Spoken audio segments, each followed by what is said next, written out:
நீ ஆர்ட்ஸ் தானடா படிச்ச, எப்படி ஐடில வேலை பார்க்குற? எந்த டிகிரினாலும் பரவாயில்லண்ணா. சென்னையில் இருக்க எஸ்எல்ஏ ஐடி ட்ரைனிங் இன்ஸ்டியூட் தான் நான் ட்ரைனிங் எடுத்தேன். மாதம் 30,000 சம்பாதிக்கிறேன். சூப்பர்டா. For IT training and placement, contact 88707 67784.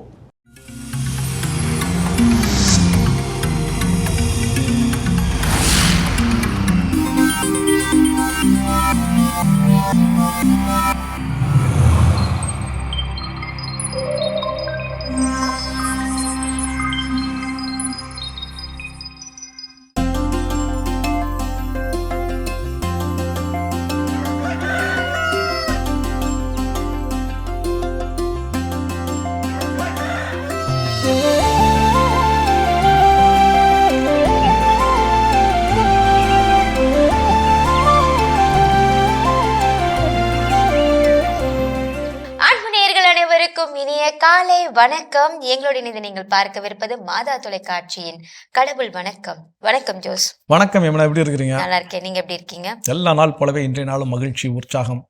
பொங்க கதைக்குள்ள போகலாம். கதை என்ன அப்படின்னு பார்த்தீங்கன்னா, ஒரு பலூன் வியாபாரி. அப்போ பலூன் ஊதி விற்கிறது தான் அவருடைய வேலை. பக்கத்தில் உள்ள கிராமங்களுக்கு சின்ன பசங்கள்லாம் போய் விற்பார். ஆனால் அவருக்கு ஒரு விசேஷ சக்தி இருந்துச்சு.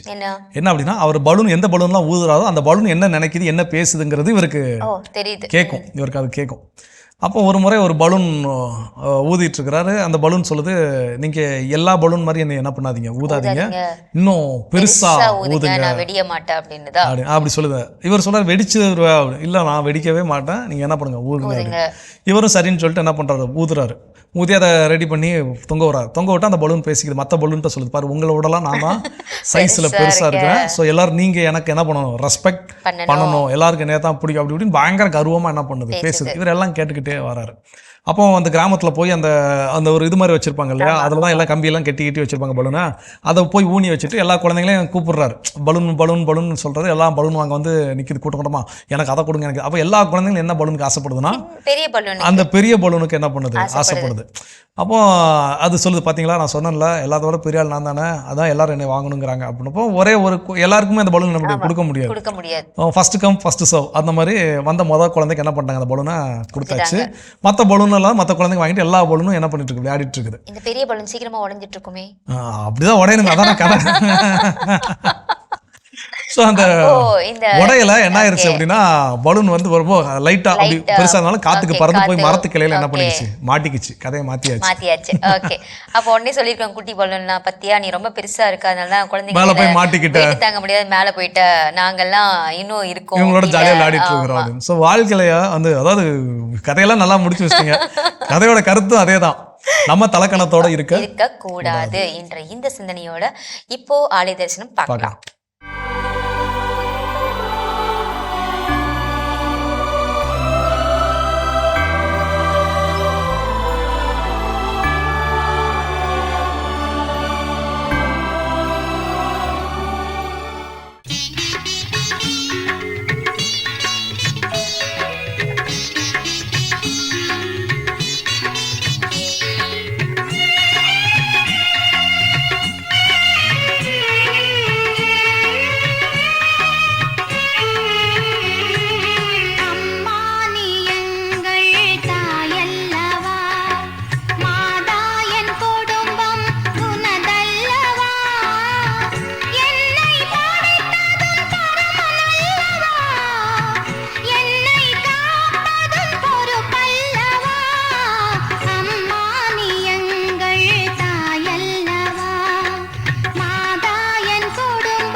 பார்த்தாச்சு. இன்றைய நாள சிறப்பா நம்ம தொடங்கியாச்சு. தலைகணத்தோட இருக்கக்கூடாதுன்னு சொல்லிட்டு அந்த கதையில பார்த்த மாதிரி இன்னைக்கு நம்ம டாபிக் எப்படிப்பட்டதா இருக்க போகுது? இன்னைக்கு என்னன்னா ஒரு வரலாற்று சிறப்புமிக்க ஒரு நாள். நம்முடைய தேசம் இந்தியா என்ன அப்படின்னா விஜய் திவாஸ் அப்படின்னு ஒரு வெற்றி திருநாளை இன்னைக்கு என்ன பண்ணிட்டு இருக்காங்க, கொண்டாடிட்டு. காரணம் என்ன அப்படின்னா 1971 நடந்த இந்தியா பாகிஸ்தானுக்கு இடையிலான ஒரு போர். அந்த போரினுடைய முடிவில் தான் இன்னைக்கு இருக்கக்கூடிய பங்களாதேஷ் அப்படிங்கிற ஒரு நாடு என்னாச்சு, உருவாச்சு. அப்போ முந்தி சுதந்திரத்துக்கு முன்னதாக இந்தியா பாகிஸ்தான் அப்படின்னு பிரிக்கப்படுகின்ற பொழுது ஒரு சிலர் இங்கே ஒரு குறிப்பிட்ட பகுதி இன்னைக்கு இருக்கக்கூடிய வங்கதேச பகுதியிலேருந்து அது கிழக்கு பாகிஸ்தான் அப்படின்னு சொல்லி இருந்துச்சு. அப்போ அங்கே ஒரு கொஞ்சம் லேண்ட், இங்கே கொஞ்சம் லேண்ட், இது பெரிய பிரச்சனைகளுக்கு தனிநாடு வேணும்னு இவங்க கேட்க இதெல்லாம் ஓடிட்டு இருக்குமோ 1971 இந்த பங்களாதேஷ் சார்பாக அவர்களுக்காக இந்தியா முன்னெடுத்த போர், அது எல்லாருக்கும் அதோட வெற்றி, அதோட கதைகள் எல்லாருக்குமே தெரியும். ஸோ எவ்வளோ பெரிய சோல்ஜர்ஸ் எல்லாம், எவ்வளோ பெரிய எண்ணிக்கையிலான சோல்ஜர்ஸ் வந்து சரண்டர் ஆனாங்க, வரலாற்றில் மிகப்பெரிய ஒரு போர் அப்படின்னு அப்படின்லாம் சொல்லி நமக்கு தெரியும். ஸோ இப்போ இந்த போர்கள் அப்படிங்கிறப்போ நம்ம வாழ்க்கையில் ஒவ்வொரு நாளும் நமக்கு அது போராக தான் இருக்குது. காலையில் கிளம்பி ஆஃபீஸ் வரதுலேருந்து ஒரு போராக தான் இருக்குது. அப்படி அதெல்லாம் ஒரு திரைப்பட பாடல் கூட, வாழ்க்கையை போர்க்களம் வாழ்ந்துதான் பார்க்கணும் அப்படின்னு சொல்லி. ஸோ இப்போ அப்படிப்பட்ட இந்த வாழ்க்கை போர்க்களத்தில் நாம் கற்றுக்கொள்ள வேண்டிய வாழ்க்கை பாடங்கள் என்னென்ன? அப்போ அதில் முதல் விஷயம் என்ன சொல்கிறாங்க அப்படின்னா தைரியம். ஸோ நம்ம எல்லாருமே என்ன அப்படின்னா எல்லா விஷயத்தையும் நினச்சி என்றைக்கோ ஒரு நாள் கண்டிப்பாக பயந்துருப்போம். எனக்கு வந்து எம்எஸ்சி படிக்க போகிறப்போ ஒரு பயம் இருந்துச்சு. என்ன அப்படின்னா நான் யூஜி படிக்கிற வரைக்கும் அந்த பாஸ் மார்க் வந்து 35 தான், 35 மார்க் எடுத்தால் பாஸ் ஆகலாம் 100க்கு. ஆனால் பிஜி படிக்கிறப்ப எக்ஸ்ட்ரா ஒரு 5 மார்க் எடுக்கணும், 40 எடுத்தால் தான் பாஸ். ஆனால் எனக்கு அது பயமாக இருந்துச்சு, ஏன்லாம் எனக்கு தெரியாது. 10ஆம் கிளாஸ் முடிச்சு 11, 12க்கு எங்கள் ஸ்கூலில் படித்த ஆர்சி ஸ்கூலில், அப்போ இப்போ ஹையர் செகண்டரி ஆயிடுச்சு. அப்போ வந்து அது ஹை ஸ்கூல் தான். வேற ஒரு ஸ்கூலுக்கு போய் சேர்றதுக்கு எனக்கு பயமா இருந்துச்சு. ஏன் இருக்க போகுது, ஏன்னா இந்த ஸ்கூல்ல எனக்கு எல்லாரையும் நல்லா தெரியும், எல்லா டீச்சர்ஸும் தெரியும். அந்த ஸ்கூல்ல யாரையுமே தெரியாது, நண்பர்கள் யாரும் தெரிஞ்சவங்க இல்லை. பயம் இருந்துச்சு. எங்கள் ஊரை விட்டு அடுத்த ஊரில் போய் படிக்க போகிறதுக்காக கோயில்பட்டியிலேருந்து திருநெல்வேலி போகிறப்போ பயமாக இருந்துச்சு. சென்னை வரும்போது, மாதா தொலைக்காட்சி வரும்போது பயமாக இருந்துச்சு. ஸோ இப்போ எல்லா நிலைகளையும் நமக்கு பயம் அப்படிங்கிற ஒன்று இருந்துகிட்டு இருக்கு. ஆனால் அந்த பயத்தை இன்னைக்கு பார்த்தோம் அப்படின்னா நாம் அது பயப்படலை, கடினமான சூழலில் தைரியமாக தான் என்ன பண்ணியிருக்கோம், கடந்து வந்திருக்கிறோம். ஸோ அப்போ வாழ்க்கை கற்றுக் கொடுக்கக்கூடிய பாடம், கடினமான தருணங்களில் நம்மிடம் இருப்பது பயம் அல்ல, அதை கடந்து வந்து கொஞ்ச நாள் கழிச்சு திரும்பி பார்த்தா அங்கே நாம் தைரியமாக பயணம் செய்திருக்கிறோம். ஸோ அதனால தைரியமா இருக்க கற்றுக்கொள்ள வேண்டும். தொடர்ந்து பேசலாம். இப்ப அடுத்த பகுதி பார்க்கலாம்.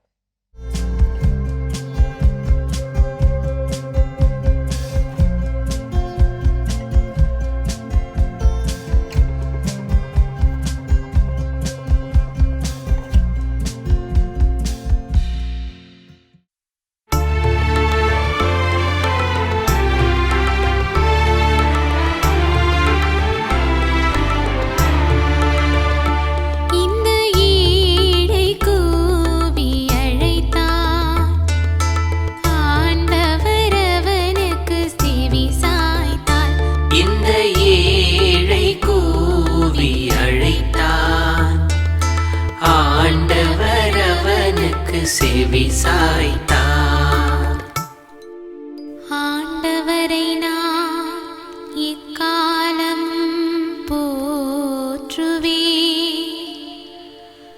அவரது புகழ் எப்பொழுதும் என் நாவில் ஒலிக்கும்.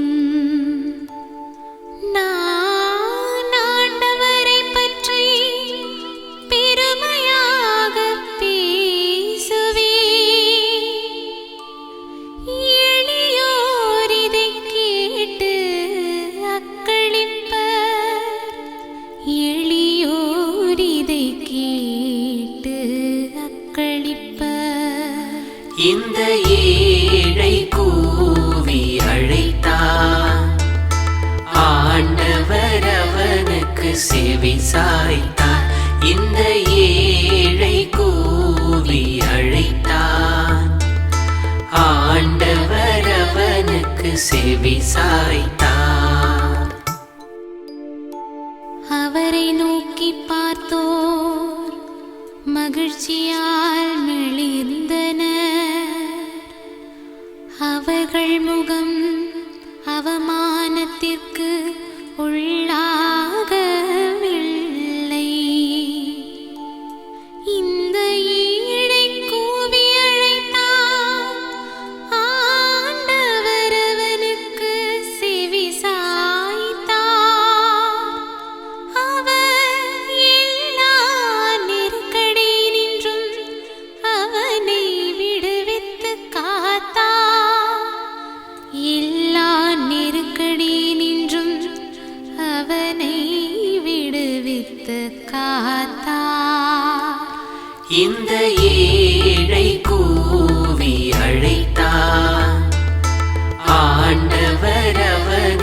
செவி சாய்த்தார். இந்த ஏழை கூவி அழைத்தார். ஆண்டவர் அவனுக்கு செவி சாய்த்தார். உடைந்த உள்ளத்தார்க்கு அருகில் ஆண்டவர் இருக்கின்றார். நைந்த நெஞ்சத்தாரை அவர் காப்பாற்றுகின்றார். ஆண்டவர் தம் ஊழியரின் உயிரை மீட்கிறார். அவரிடம் மடைக்கலம் புகும் எவரும் தண்டனை அடையார். அவரிடம் மடைக்கலம் புகும் எவரும் தண்டனை அடையார். இந்த ஏழை கூவி அழைத்தார்.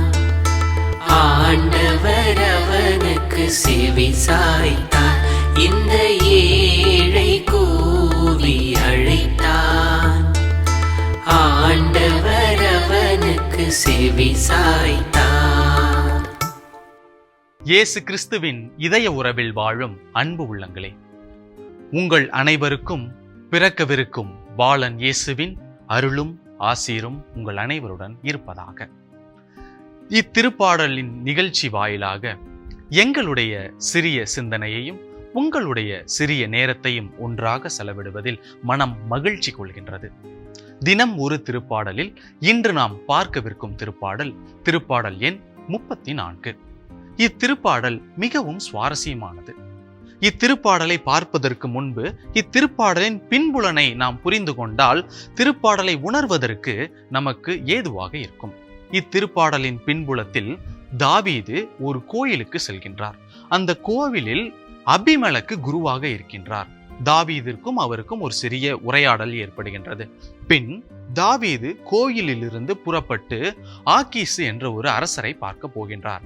அந்த அரசருக்கு தான் தாவீது என்பதை அறியவிடக்கூடாது, தெரிந்துவிடக்கூடாது என்பதற்காக தன் முக தோற்றத்தை மாற்றி, தன்னுடைய பாவனைகளை மாற்றி, தான் உடுத்தியிருந்த ஆடைகளை மாற்றி, தன் யார் என்று தெரியக்கூடாது என்பதை முற்றிலுமாக அவர் மறைத்து விடுகின்றார்.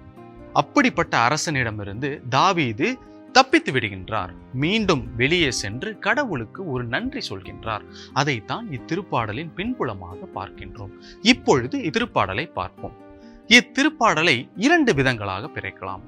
ஒன்று, கடவுளின் பயம். அதாவது இத்திருப்பாடல் துவங்குவதே 2 நிலைகளில் தான் துவங்கும். ஒன்று நன்மையான வழி, இன்னொன்று தீய வழி அல்ல, நன்மை அற்ற வழி என்று அதிலும் 2 நிலைகளாக பிரிக்கலாம். நன்மையான வழி, கடவுள் மீது அச்சம், கடவுள் மேல் உள்ள பயம், இந்த 2ம் நம்மை நல்வழியில் நன்மையான வழியில் தான் நடக்க செய்யும். இவை அற்ற நிலையில் ஒருவரால் இருக்க முடியாது என்று கூறுகின்றது. இதை வசனங்கள் 4ம் வசனங்கள் 6ம் எவ்வாறு கூறுகின்றது என்றால், நான் பேச ஆண்டவர் எனக்கு மறுமொழி கூறுவார், ஆண்டவருடன் உரையாடுகின்றோம் என்று இந்த பயத்தின் வெளிப்பாடாக வருகின்ற அன்பு கூறுகின்றது. நான் ஒருவர் நெருக்கடியில் இருக்கும் பொழுது, கடவுள் மீது அச்சம் கொண்டுள்ள ஒருவர், நல்ல வழியில் நடக்கின்ற ஒருவர் நெருக்கடியான காலத்தில் கடவுளை அழைக்கும் போது கடவுள் அவருக்கு வழிகாட்டுவார், கடவுள் அவருக்கு ஏதுவான சூழ்நிலையாக மாற்றுவார் என்று கடவுளை முன்னிறுத்துகின்றது. இதன் அனைத்தின் மூலம் கடவுளது அன்பு புலப்படுகின்றது, கடவுளுடைய அன்பை நமக்கு புரிய வைக்கின்றது. இது ஒரு புறம் இருக்க, அதை தொடர்ந்து நன்மை அற்ற வழி. அதாவது எடுத்துக்காட்டாக கூற வேண்டும் என்றால், நாம் நமது தினசரி உரையாடல்களில் கூறுவோம், இந்த நபர், இந்த சிறுவன் அவரது தந்தையைப் போல செய்கின்றான், இந்த பெண் குழந்தை அவரது தாயைப் போல பேசுகின்றாள் என்று நடைமுறையாக தந்தை தாயினுடன் ஒப்பிட்டு பேசுவோம். இங்கும் நம் தந்தை, நம் விண்ணக தந்தை நன்மை நிறைந்தவராக இருக்கின்றார். அவர் பிள்ளைகளாகிய நாமும் அப்படித்தான் நன்மை நிறைந்தவர்களாக இருக்க முடியும், இருக்க வேண்டும் என்று குறிப்பிடுகின்றது. இந்த நன்மை அற்ற நிலை இல்லாமல் இந்த நன்மையற்ற நிலையில் இருந்து விலகி வருபவர்களின் மீது, அதாவது அவர் குழந்தைகள் நன்மை செய்வதில்லை என்று விண்ணக தந்தைக்கு தெரிய வரும்பொழுது அவர் துயருற்று நம்மேல் கோபம் கொள்கின்றார். நன்மை செய்ய தவறும் பொழுது நன்மை நிறைந்த இறைவன் நமக்கு வழிகாட்டி நம்மை நல்வழிப்படுத்துகின்றார். இதுதான் முதல் நிலையாக இருக்கின்றது. இதற்கு அடுத்த நிலை கண்ணோட்டம். இந்த கண்ணோட்டம் நமக்கு ஒரு வித்தியாசமான பார்வையை ஏற்படுத்துகின்றது. அதாவது இத்திருப்பாடலில் உணவு சுவைத்து பாருங்கள் என்று 4 முறை கூறுகின்றார். இந்த 4 முறையும் உணவை பற்றி கூறுகின்றார். திருவிவிலியத்தில் உணவு எங்கெங்கே எல்லாம் வருகின்றதோ அங்கே எல்லாம் கடவுளின் அன்பு வெளிப்படுவதை பார்க்கின்றோம். கடவுளின் அன்பு அவர் பிள்ளைகளுக்கு வெளிப்படுவதை பார்க்கின்றோம், படிக்கின்றோம். இங்கும் இதேதான் நடக்கின்றது. கடவுளின் அன்பை அவர் பிள்ளைகளுக்கு கொடுக்கின்றார். இவ்வன்பை எவ்வாறு, யாருக்கு, எதற்கு கொடுக்கின்றார் என்றால், அவர் மீது, முன்பு பார்த்தோம் அல்லவா, கடவுள் மீது பயம் கொண்டு நல்வழியில் நடப்போர். யாரெல்லாம் கடவுள் மீது பயம் கொண்டு நல்வழியில் நடக்கின்றார்களோ, யாரெல்லாம் கடவுளை அளவில்லாமல் நேசிக்கின்றார்களோ அவர்களுக்கு கடவுள் இவ்வன்பை இன்னும் மிகுதியாக, இன்னும் அதிகமாக கொடுத்து கொண்டே இருக்கின்றார். இதைத்தான் அவர் எடுத்துக்காட்டாக 7ஆம் வசனத்தில் கூறுகின்றார். எவ்வாறு எனில், அவருக்கு அஞ்சி வாழ்வோருக்கு அவர் தம் தூதர்களை சூழ்ந்து நின்று காக்கின்றார். தம் உடன் இருக்கும் தூதர்களை தம் பிள்ளைகளுக்கு பாதுகாவலாக சுற்றி நின்று சூழ்ந்து கொண்டு காக்க அவர் செய்கின்றார். நாம் எவ்வாறெல்லாம் எப்பொழுதெல்லாம் கடவுளிடம் அவர் அன்பை நேசிக்க, அவர் அன்பை பெற ஏங்குகின்றோமோ அப்பொழுதெல்லாம் அவர் தூதர்களை நமக்கு வழிகாட்ட, நம்மை காக்க அனுப்புகின்றார். ஜெபம். அன்பின் இறைவா, இந்நாளில் எங்களை முழுமையாக நாங்கள் உம் பாதத்தில் சமர்ப்பிக்கின்றோம். எங்களை நீர்தாமே காத்து அருள் தந்து வழி நடத்த இறைவா உம்மை மன்றாடுகின்றோம். ஆமேன். சிறப்பு அருமையான தினமொரு திருப்பாடல் பகுதி பார்த்துட்டோம். இன்னைக்கான திருப்பாடலை தொடர்ந்து இன்னைக்கு நம்ம பேசிட்டு இருக்கக்கூடிய விஷயம், போர்கள், உலகெங்கும் போர்கள் நடந்துட்டு இருக்கு. அதுல இருந்து கூட ஒரு சில வாழ்க்கை பாடங்களை நம்மால் கற்றுக்கொள்ள முடியும் அப்படின்னு பேசிட்டு இருக்கிறோம். அதுல அடுத்ததா என்ன சொல்றாங்கன்னா, இப்போ ஒரு போர்னா அங்க வந்து ஒருத்தர் மட்டும் செயல்படுறது கிடையாது. அந்த போர்ல எப்படியோ ஒரு ஏகப்பட்ட பேர் இருந்தாதான் எல்லாருமே ஒன்றிணைந்துதான் போராட முடியும். போராட்டம் என்பது நடக்கும். அந்த போராட்டத்துல எல்லாருமே சேர்ந்து நடத்தும் போது அது வெற்றி நமக்கு கிடைக்கும். அதே போலதான் நம்மளுடைய வாழ்க்கையிலும் வந்து நம்ம வந்து இணைந்து வந்து ஒரு விஷயத்தை வந்து செயல்படுத்தும் பொழுது நமக்கு வெற்றி என்பது கிடைக்கும். இல்ல இதுல வந்து நான் மட்டும் தான் பார்த்துக்கிறேன், நீங்க எல்லாம் தேவையில்ல, ஒரு இணைந்து செயல்கூடிய செயலை நான் மட்டுமே பார்த்துக்கிறேன்னு சொல்லும் போது அந்த இடத்துல நமக்கு வெற்றி கிடைக்காது. சோ எப்பவுமே வந்து நம்ம ஒன்றிணைந்து செய்யும் பொழுது நமக்கு வெற்றி நிச்சயமா கிடைக்கும் அப்படின்றத கற்றுக்கொள்ள வேண்டும். யூனிட்டி இஸ் ஸ்ட்ரெங்த் அப்படிங்கறத இந்த போர்கள் நமக்கு கற்றுக் கொடுக்கிறது. நம்ம தேசத்திற்காக கார்கில் போர்லாம் நடந்தப்போ அந்த சோல்ஜர்ஸ் அங்க எல்லையில நின்று நமக்காக வீரர்கள் என்ன பண்ணாங்க, உயிர் தியாகம் செய்து போராடினாங்க, பாடுபட்டாங்க. அவர்களுக்கு நம்ம நாட்டுல இருந்து என்னென்ன உதவிகள் செய்ய வேண்டும், அதுக்கான பொருளாதார உதவி என்னென்னலாம் வேணுமோ அதெல்லாம் நம்ம எடுத்து செஞ்சோம். இங்க இருந்து அதான் அந்த யூனிட்டி, ஒன்னு சேர்றது. அது வரைக்கும் அடிச்சுக்குவோம், பிடிச்சுக்குவோம், மொழி வாரியா சண்டை போட்டுக்குவோம். ஆனா இந்தியா அப்படின்னு வர்றப்போ எல்லாரும் ஒண்ணுதான். அப்ப அந்த யூனிட்டி, அந்த ஒற்றுமை தான் நம்முடைய வலிமை என்பதை கற்றுக்கொள்ள வேண்டும். கற்றுக்கொள்வோம். இன்னும் வேற என்ன விஷயம் இருக்குங்கிறத தொடர்ந்து பேசுவோம்.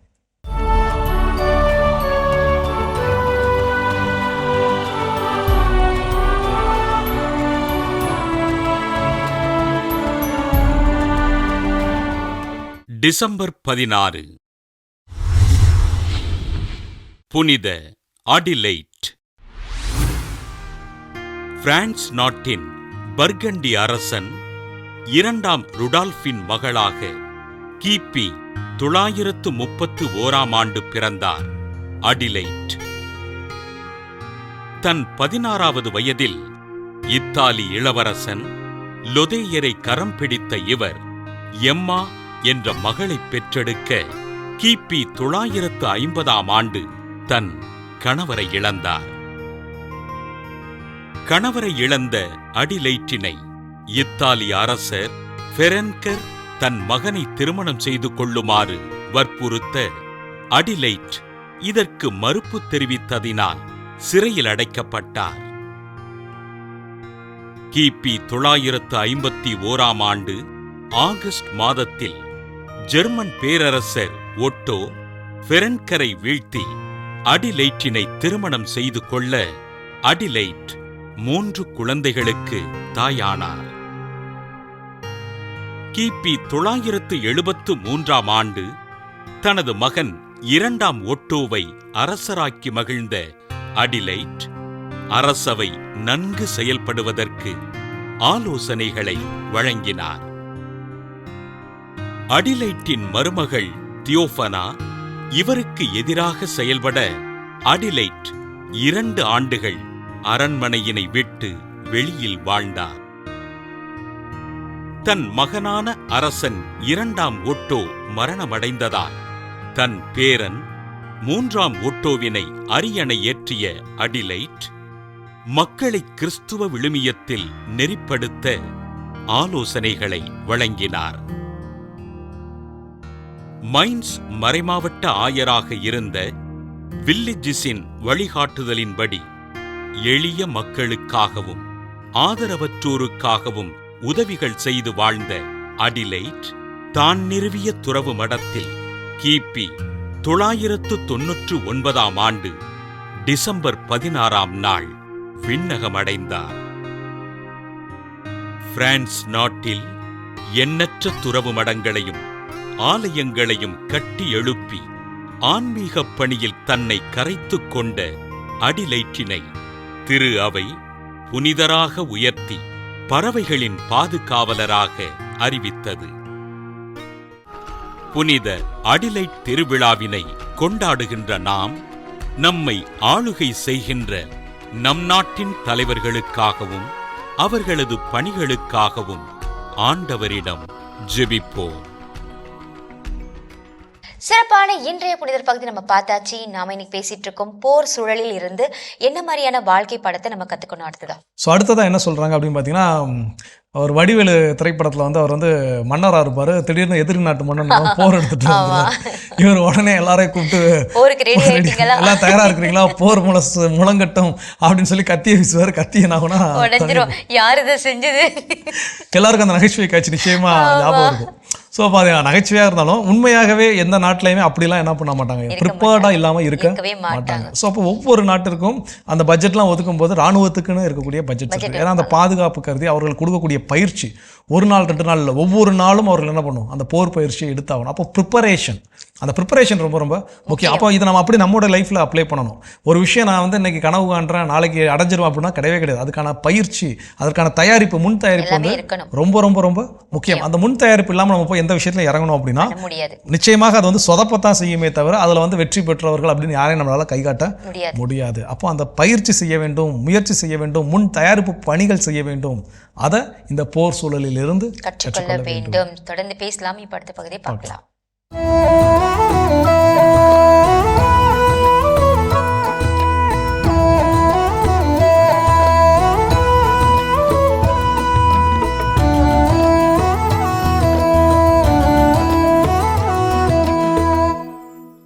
வாழ்க்கை என்றால் என்ன, அதன் நுணுக்கங்களை கற்றுக்கொள்வது எப்படி, இப்படி கேட்டு நின்ற நாட்டுப்புறவியல் படிக்கும் கல்லூரி பேராண்டியிடம் பதவிசாக பதில் சொன்னார் ஊரக தாத்தா.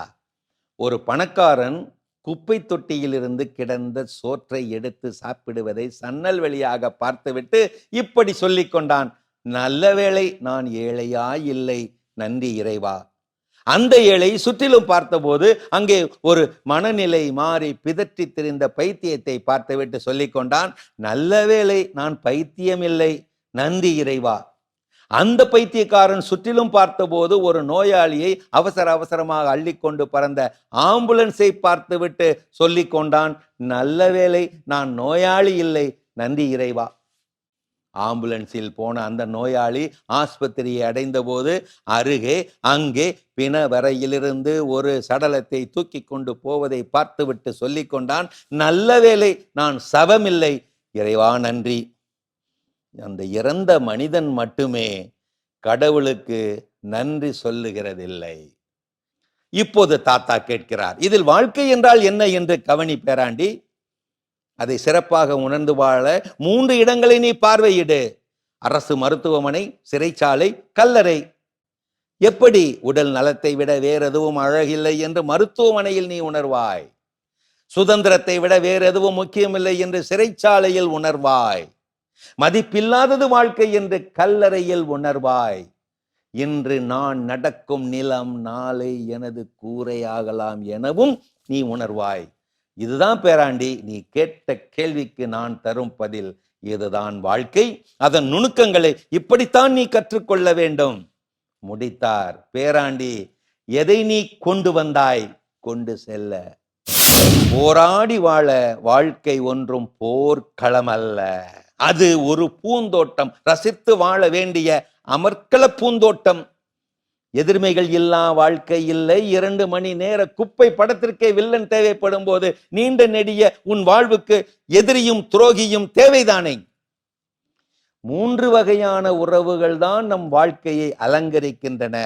1 காரணத்துக்காக பழகும் உறவுகள், 2 காலத்திற்கேற்ப மாறும் உறவுகள், 3 காலம் முழுவதும் கை கொடுக்கும் உறவுகள்.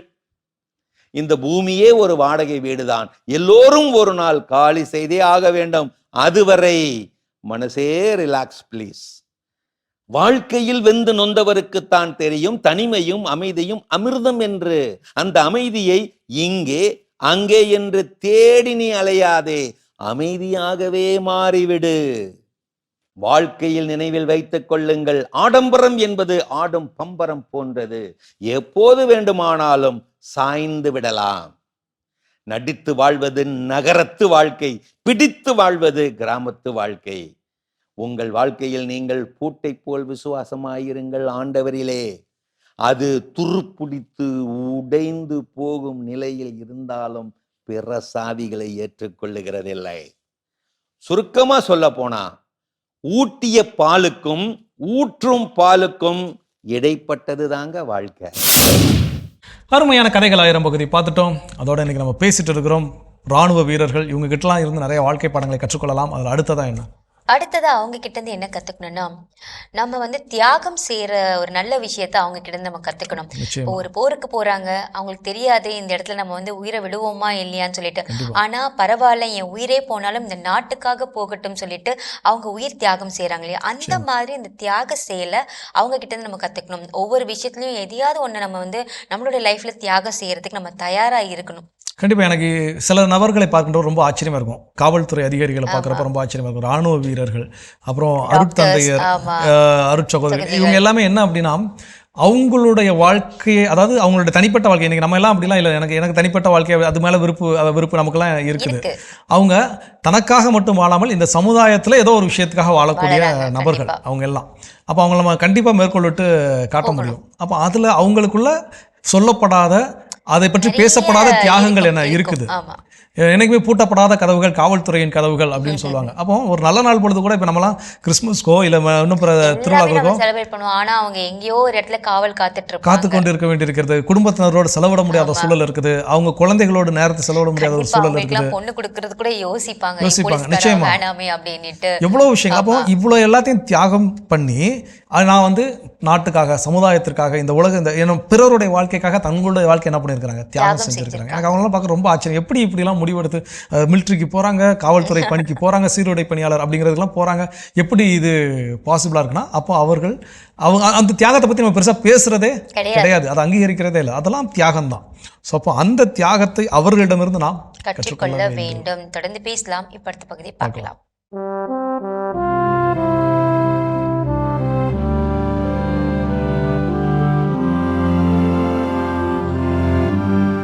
அன்புக்குரியவர்களே, ஆண்டவர் இயேசுவின் இனிய திருப்பெயரில் உங்களை அன்போடு வாழ்த்துகின்றேன்.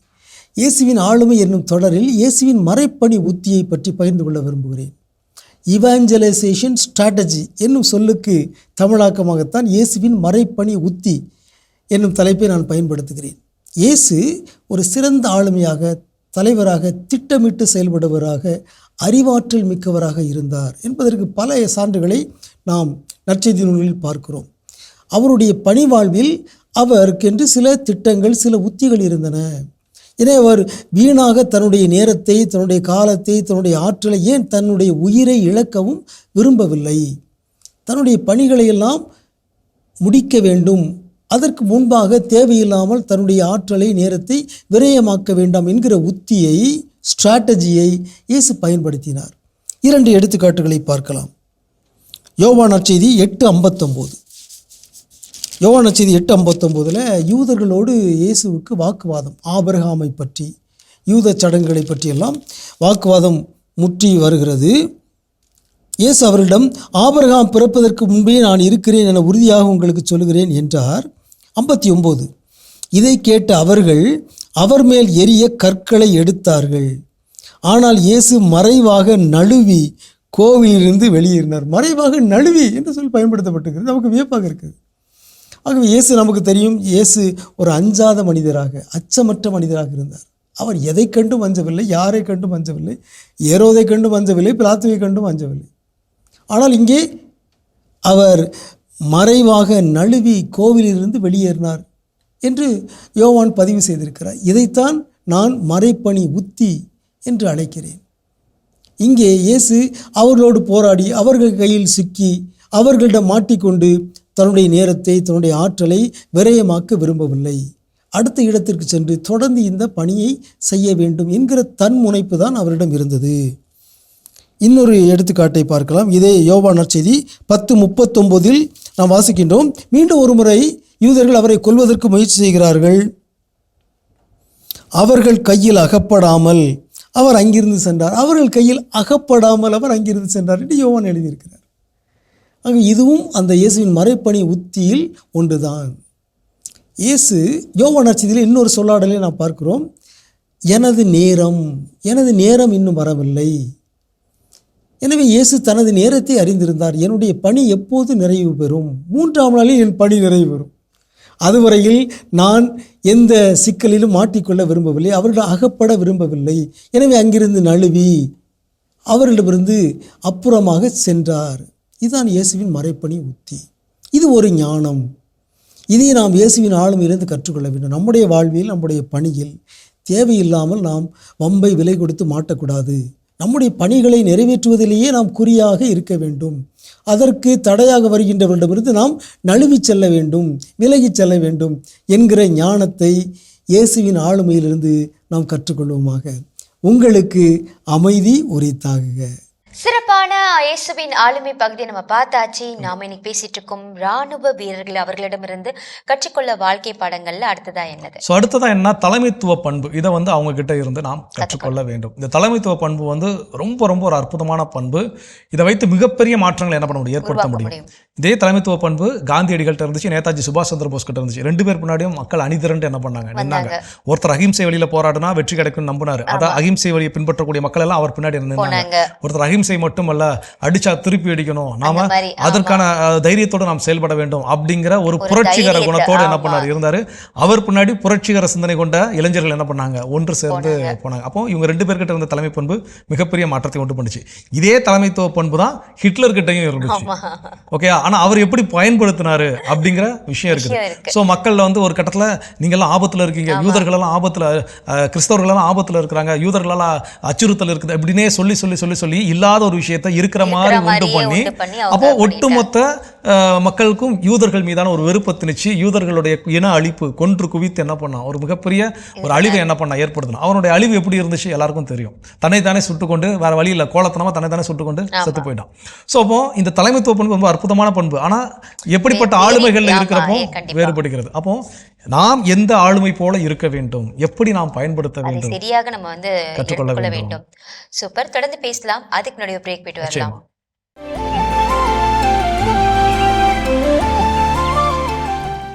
நிகழ்ச்சிகள் உங்களை மீண்டும் அன்புடன் வரவேற்கின்றோம். நீங்கள் பார்த்து கொண்டிருப்பது மாதா தொலைக்காட்சியின் கடவுள் வணக்கம்.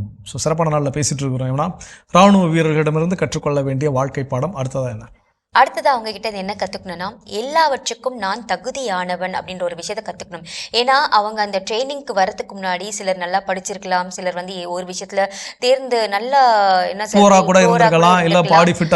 இருந்திருக்கலாம். ஆனா அவங்களுக்குன்னு ஒரு ட்ரெயின் பண்ணி கொண்டு வரும்போது எல்லாவற்றையும் கற்றுக்கொண்டு எல்லாவற்றையும் தகுதி உள்ளவர்களா எல்லாருமே இருந்திருப்பாங்க.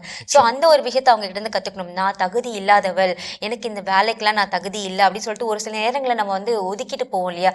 ஸோ அப்படி போகாம இந்த ஒரு செயலை அவங்க கிட்ட நம்ம கத்துக்கணும். நிச்சயம் நீங்கள் சொல்லும்போது மறைந்த அருட்தந்தை ஜான் போஸ்கோ அவரோடு வந்து இறந்த ஒரு மாதத்திற்கான ஒரு ப்ரோக்ராம் ஸ்பெஷல் பண்ணும்போது அப்போ ஃபாதர் ஒரு விஷயம் சொன்னார். ஜோஸ் நீங்களும் நானும் இறந்து விண்ணகத்துக்கு போனோம் அப்படின்னா நமக்கு 3 ஆச்சரியங்கள் காத்திருக்கும் ஜோஸ் அப்படின்னாரு. என்னென்ன ஃபாதர் அப்படின்னா, ஒன்று சொன்னார், இங்கே யாரெல்லாம் விண்ணகத்துக்கு வருவாங்கன்னு நினச்சிங்களோ அவங்க யாருமே விண்ணகத்தில் என்ன பண்ண மாட்டாங்க, இருக்க மாட்டாங்க. 2வது ஃபாதர் அப்படின்னா, நீங்கள் யாரெல்லாம் விண்ணகத்துக்கு வரமாட்டாங்கன்னு நினச்சிங்களோ அவங்கெல்லாம் இருப்பாங்க அப்படின்னு. அப்போ 3வது ஃபாதர் அப்படின்னா, நீங்களும் நானும் இருக்கிறது தான்.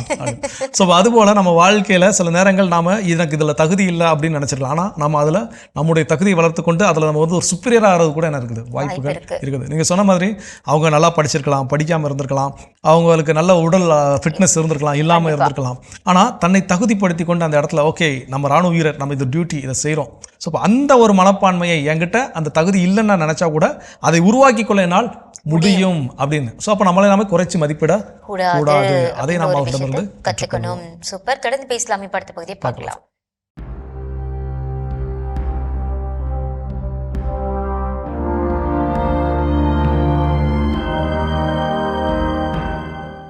மாதா தொலைக்காட்சி நண்பர்களே, உங்கள் அனைவருக்கும் வாழ்த்துக்கள்.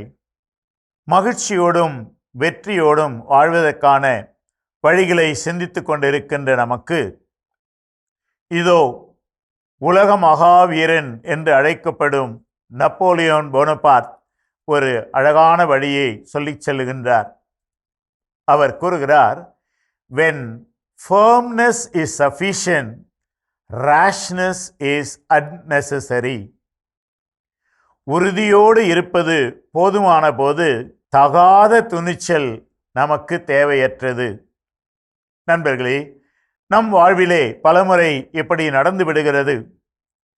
நமக்கு அந்த உறுதித்தன்மை இருக்கும்போது கூட நாம் அதையும் தாண்டி ஒரு தகாத துணிச்சலோடு பல தவறான காரியங்களில் ஈடுபட்டுவதை பார்க்கிறோம். பிற்பாடு ஐயோ இப்படி நடந்து விட்டதே என்று நாம் வருத்தப்படுகிறோம். உறுதியோடு இருப்பது தேவை, துணிச்சல் நமக்கு தேவை. ஆனால் உறுதியோடு இருப்பது போதும் என்று இருக்கும்போது தகாத துணிச்சல் நமக்கு தேவையற்றது. ஏனென்றால் அந்த தகாத துணிச்சல் பல சிக்கல்களிலும் இன்னல்களிலும் என்னை இட்டு செல்லும். அதனால் மற்றவர்களுக்கு இழப்பும், எனக்கு ஒரு மன உளைச்சலும் கட்டாயம் ஏற்படும். எனவே நாம் செய்ய வேண்டியவற்றில், பேச வேண்டியவற்றில் உறுதியோடு இருப்போம். அது மட்டுமே போதும். தகாத துணிச்சல் நமக்கு வேண்டாம். இதுவே வெற்றிக்கு வழி என்று உலக புகழ்பெற்ற வெற்றியாளர் நப்போலியன் கூறுகிறார். அவர் சொல்வதை கேட்டு பின்பற்றி வாழ்வோமா? உங்கள் அனைவருக்கும் வாழ்த்துக்கள். சிறப்பான ஆன்றோர் வாக்கு பகுதியை நம்ம பார்த்தாச்சு. நாம இன்னைக்கு பேசிட்டு இருக்கோம் ராணுவ வீரர் அவர்களிடமிருந்து கற்றுக்கொள்ளக்கூடிய வாழ்க்கை பாடங்கள்ல அடுத்ததா என்னது? ஸோ அடுத்ததாக நெருக்கடியான சூழல் வருகின்ற பொழுது அவங்க யாரும் ஐயோ அப்படி ஆயிடுச்சு இப்படி ஆயிடுச்சுலாம் பதட்டப்பட மாட்டாங்க. எவ்வளோ காமாக எவ்வளோ அமைதியாக அந்த சூழலை எதிர்கொள்ள வேண்டுமோ அந்த சூழலை எதிர்கொண்டு வருவாங்க. கார்கில் போர் எல்லாருக்கும் தெரியும். அந்த கார்கில் போரில் வந்து இந்தியாவும் சரி பாகிஸ்தானும் சரி அந்த மலையின் அவங்க வந்து ஆல்ரெடி மலையோட ஊடுருவல் ஆயிடுச்சு. அப்போ அந்த ஊடுருவல் செய்யப்பட்ட பகுதி என்னன்னா உயரமான பகுதி. அப்போ எப்பவுமே உயரமான பகுதியிலிருந்து கீழே இருக்கிறவங்க எளிதில் என்ன பண்ண முடியும், பார்க்க முடியும், அட்டாக் பண்ண முடியும். இப்போ நம்மளுடைய சோல்ஜர்ஸ் எல்லாமே கீழே இருக்கிறாங்க. இங்க இருந்து இந்த இடத்த போய் என்ன பண்ணணும், நம்ம திரும்ப மீட்டு எடுக்க வேண்டும். இதுதான் அந்த கார்கில் போர்ல நடந்த ஒரு நிலவரம். அப்போ இங்கேருந்து போகிறது எப்படி போகணும், அவங்க கண்ணில் தென்படாமலும் என்ன பண்ணணும், போய் சேரணும். போகக்கூடிய ஆட்களும் கரெக்டாக உயிரோடு என்ன பண்ணணும், போய் சேரணும். எவ்வளோ கடினமான, அது வந்து நம்ம நினைக்கிற மாதிரி சாதாரண மலையில் அவ்வளோ பனி சூழ்ந்து எங்கே பார்த்தாலும் வெள்ளை வெள்ளை வெள்ளைன்னு பனியாக இருக்கக்கூடிய இடம். அதில் பள்ளம் இருக்குதா பாறை இருக்குதான்னு தெரியாது. எவ்வளோ ஆபத்துகள் இருக்குது. அப்போ இந்த சூழல் இவ்வளோ பெரிய நெருக்கடியான சூழலை நம்மளை கொண்டு போய் விட்டுருந்தா நம்ம என்ன பண்ணியிருப்போம், நம்ம வந்து புலம்பி இருப்போம். ஐயோ இப்படி வந்து விட்டுட்டாங்க என்ன இன்னைக்கு நம்ம ஒரு பேருந்தை மிஸ் பண்ணிட்டாலே அவ்வளோ புலம்புறோம். ஐயோ ஆஃபீஸ்க்கு என்னால் சீக்கிரம் போக முடியல, இன்னைக்கு இப்போ என்ன பதில் சொல்ல, என்ன செய்ய, எவ்வளவு புலம்பி இருக்கணும். கண்டிப்பா. ஆனா அப்படிப்பட்ட புலம்பல் அவங்க கிட்ட இருந்ததே கிடையாது. அந்த மாதிரியான நெருக்கடியான சூழலில் அமைதியாக இருந்து இதை எப்படி சரி செய்யறது, இந்த இலக்கை சென்று அடைவதற்கான வழி என்ன, அப்ப அப்படி யோசிக்கிறாங்களே, அந்த ஒரு பண்பை நாம் கற்றுக்கொள்ள வேண்டும்.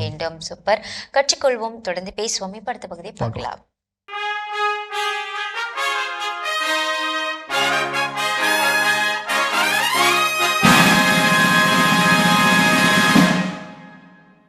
மாதா தொலைக்காட்சி நேயர்கள் அனைவருக்கும் அன்பின் வணக்கம்.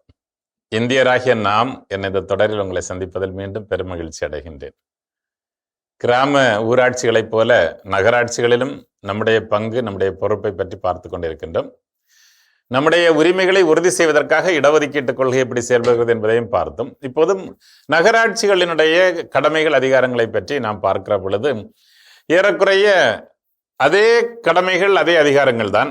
ஆனால் கிராமப்புறங்களில் அது கொஞ்சம் வித்தியாசப்படுகிறது. அதனுடைய வளர்ச்சி என்பது விவசாயம் சார்ந்த வளர்ச்சியாக, காடுகள் அந்த மக்களினுடைய எளிய வாழ்க்கை முறைக்கு ஏற்ப. ஆனால் நகர்ப்புறம் என்று வருகிற பொழுது மீண்டும் அது ஒரு வளர்ச்சியடைந்த ஒரு நிலையில் ஏற்கனவே இருப்பதால் அங்கே அது தொழில் மைய சார்ந்த அதனுடைய வளர்ச்சி சார்ந்ததாக மாறிவிடுகிறது. தான் அதில் உள்ள ஒரு வித்தியாசம். மற்ற மாதிரி அடிப்படை கொள்கை என்பது 2 இடங்களிலும் ஒரே சமமாக ஒரே மாதிரியாக இருக்கிறது. காரணம், ஒன்று சமூக நீதி கொள்கை தான். இந்த நாட்டில் இருக்கின்ற எல்லா மக்களும், ஆண், பெண், சாதி, மதம், இனம், மொழி, பாலினம், பிறப்பிடம், சமூக அந்தஸ்து என்கிற எந்த விதமான வேறுபாடுகளும் இல்லாமல் எல்லோரும் ஒன்றாக வளர வேண்டும், ஒருங்கிணைந்த வளர்ச்சியை நோக்கி நகர வேண்டும் என்பதுதான் இதனுடைய நோக்கம். அதுக்காகத்தான் நம்மிடத்தில் அரசியலமைப்பு சட்டம் இதை எதிர்பார்க்கிறது. எப்படி நாம் முகவுரையில் கேட்டது போல அனைவருக்கும் நீதி, அனைவருக்கும் சுதந்திரம், சமத்துவம், சகோதரத்துவம் என்கிற ஒரு இந்தியாவை சமய சார்பற்ற சோசியலிச பொருளாதாரம் கொண்ட ஜனநாயக குடியரசாக அதை மாற்றுவோம் என்பதை எப்படி நம்முடைய முன்னோர்கள் கனவு கண்டு அதை அரசியலமைப்பு சட்டமாக மாற்றினார்களோ அதை நம்முடைய தளத்தில் நாம் வாழுகிற பகுதிகளில் அந்த குட்டி இந்தியாவை உருவாக்குகிற பொறுப்பை தான் நம்மிடம் கொடுத்திருக்கிறோம். எனவே சமூக நீதி கொள்கை என்பதுதான் இதனுடைய முதல் குறிக்கோளாக இருக்கிறது. இரண்டாவதாக பொருளாதார வளர்ச்சி. இது கிராம ஊராட்சிகளாக இருந்தாலும் சரி, நகரப்புறத்தில் இருந்தாலும் சரி, ஒருங்கிணைந்த ஒரு பொருளாதார வளர்ச்சி. இங்க ஒரு சிலரை விட்டு ஒதுக்கிவிட்டு வளர்கின்ற வளர்ச்சி அல்ல. ஒரு சிலர் மட்டும் கோடிகளை குவிப்பதும் மற்ற எல்லாரும் ஏழைகளாக இருக்கின்ற ஒரு வளர்ச்சி அல்ல. மாறாக ஓரளவு ஒருங்கிணைந்த வளர்ச்சி. எல்லோருடைய அடிப்படை தேவைகளும் நிறைவு செய்யப்படுகிற ஒரு வளர்ச்சி. எல்லோருடைய கல்வி, வேலை வாய்ப்பு போன்ற உரிமைகளும் உறுதி செய்யப்படுகின்ற ஒரு வளர்ச்சியாக அது இருக்க வேண்டும். அதற்கான திட்டமிட வேண்டும் என்பதை பற்றி அது சொல்லுகிறது. இந்த 12வது அட்டவணையில் நாம் ஏற்கனவே வாசிக்க கேட்டது போல அதில் சொல்லப்பட்டிருக்கின்ற எல்லா விஷயங்களையும் இங்கேயும் அதற்கு அதிகாரப்படுத்தப்பட வேண்டும் என்று சொல்லப்பட்டிருக்கின்றது. அப்புறம் இது ஒரு தன்னாட்சி நிறுவனமாக ஏறக்குறைய ஒரு மாநகராட்சி இருக்குன்னு சொன்னா ஃபுல் ஃபிளட்ஜா அதுவே தன்னுடைய வருவாயை உருவாக்கி தன்னுடைய திட்டங்களை நிறைவேற்றுகிற அளவிற்கு அதை வளர்த்தெடுக்க வேண்டும் என்கிற ஒரு குறிக்கோள் இருக்கிறது. அதில் நம்முடைய நகராட்சிகளில் சில உண்மையாகவே பல சாதனைகளை புரிந்திருப்பது பாராட்டத்தகுந்ததாகவே இருக்கிறது. புதிதாக உருவாக்கப்பட்ட மாநகராட்சிகள் இன்னும் பல மைல் தூரம் கடந்து செல்ல வேண்டிய ஒரு நிலைமை இருப்பதை நாம் பார்க்கிறோம். மக்களுடைய தாராளமான ஒத்துழைப்பும் பங்களிப்பும் இருக்கிற பொழுது கண்டிப்பாக அது தன்னுடைய இலக்கை நோக்கி நகர முடியும் என்பதை நாம் உறுதிபட சொல்லலாம். இந்த அதிகார நிலைகள் கொடுக்கப்பட்டிருப்பதெல்லாம் மீண்டும் மக்களுடைய பங்கேற்பை உறுதி செய்வதற்காக மட்டும். அதனாலதான் தேர்தல் நேரத்திலேயே கத்த வேண்டிய இருக்கு இல்லையா?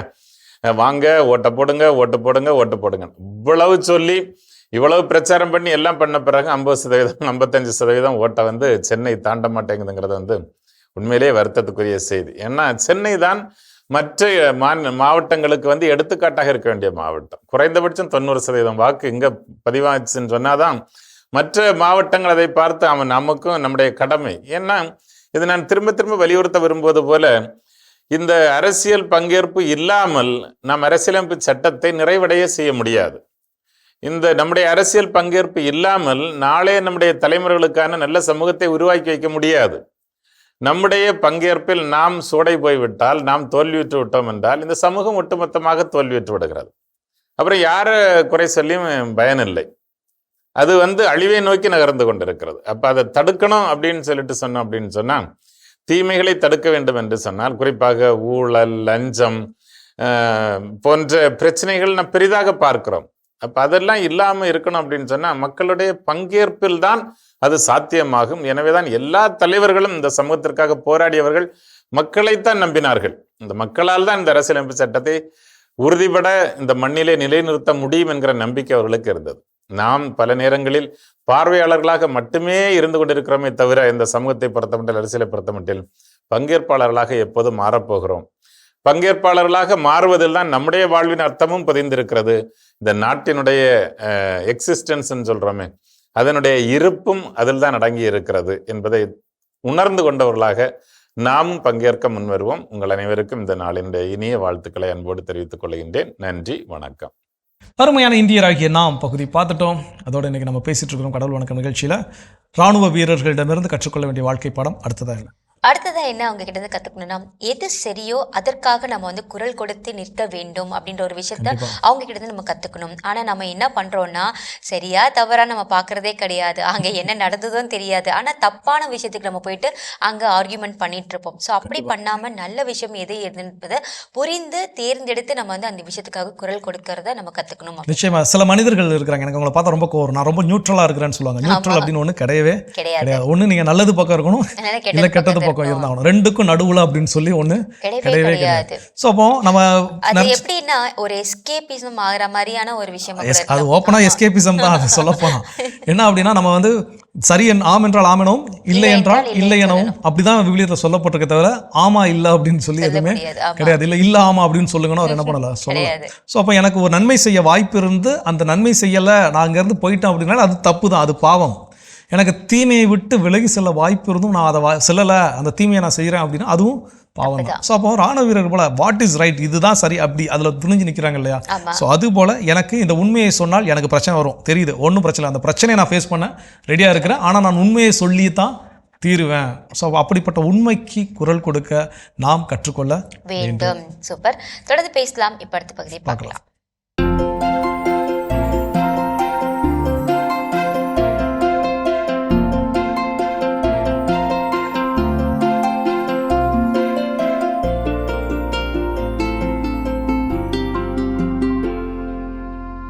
அனைவருக்கும் வணக்கம். இன்றைய பதிவில் நம்ம பார்க்க போகிற விஷயம் என்னென்னா, இப்போ கடந்த ஒரு 3-4 நாட்களாக நிறைய பேர் வந்து இந்த பந்தல் கொடி போட்டு கொடி வகை பயிர்கள் வீட்டிலையோ அல்லது வெளியிலையோ கொடி வகை பயிர்கள் வச்சுருக்கவங்கலாம் சொல்கிற ஒரு முக்கியமான ஒரு பிரச்சனை. அந்த கொடியோட கீழே தண்டுலேருந்து மேலே பந்தலை தொடர வரையிலுமா இருக்கக்கூடிய கொடி வந்து வெடிக்கிறது. ரெண்டாவது, அந்த இடத்துல பூச்சி கடிச்சு இந்த இடம் மட்டும் வீங்குறது. இந்த 2 குறைபாடு. இது எதனால் வரும் அப்படின்னா, கீழே பூமியில் அளவுக்கு அதிகமாக தண்ணி கொடுக்குறப்ப இந்த இந்த தண்டு பகுதி வந்து ஊறிடும். அப்படி ஊறிடுச்சு அப்படின்னு சொன்னால் அப்போ தான் வெடிக்கும். தண்டு வந்து ரொம்ப சாஃப்டாக இருக்கிறப்ப ஒரு பூச்சி வந்து கடிச்சதுன்னா அந்த இடம் வீங்கிரும். இப்படினாலே சத்து மேலே போகாது, இலையெல்லாம் மஞ்சளாயிரும், சுருங்கிரும். எல்லாத்துக்கும் காரணம் தண்ணீர். மழை பெய்ஞ்ச தண்ணி விழுந்தா கவலைப்படாதீங்க, நீங்கள் தண்ணி பாய்ச்சக்கூடாது. மழை பெய்த தண்ணி இருந்தாலும் வடித்து விடலாம், வடிகட்டி வெளியெடுத்துடலாம். ஆனால் நம்ம என்ன செய்யக்கூடாதுன்னா, நம்ம தண்ணி பாய்ச்சி அப்படியே தெப்ப மாதிரி வைக்கக்கூடாது. மஞ்சளாக இலை வந்ததுன்னா அதுக்கு காரணம் தப்பான தண்ணிங்கிறத தான் நீங்கள் நினைக்கிறீங்க ஒழிய தண்ணி பத்தாமல் அப்படி நினைக்கக்கூடாது. ஏன்னா இது வெயில் காலம் கிடையாது. மழைக்காலத்தில் போய் அந்த பிரச்சனை இருக்காது, நம்ம நிறையா கொடுத்துருக்கோம் அப்படி தான் நினைக்கணும். கீழே இருந்து பந்தலை தொடர வரலுமான குச்சியில் இருக்க இலையெல்லாம் பிச்சு விட்டுறணும்.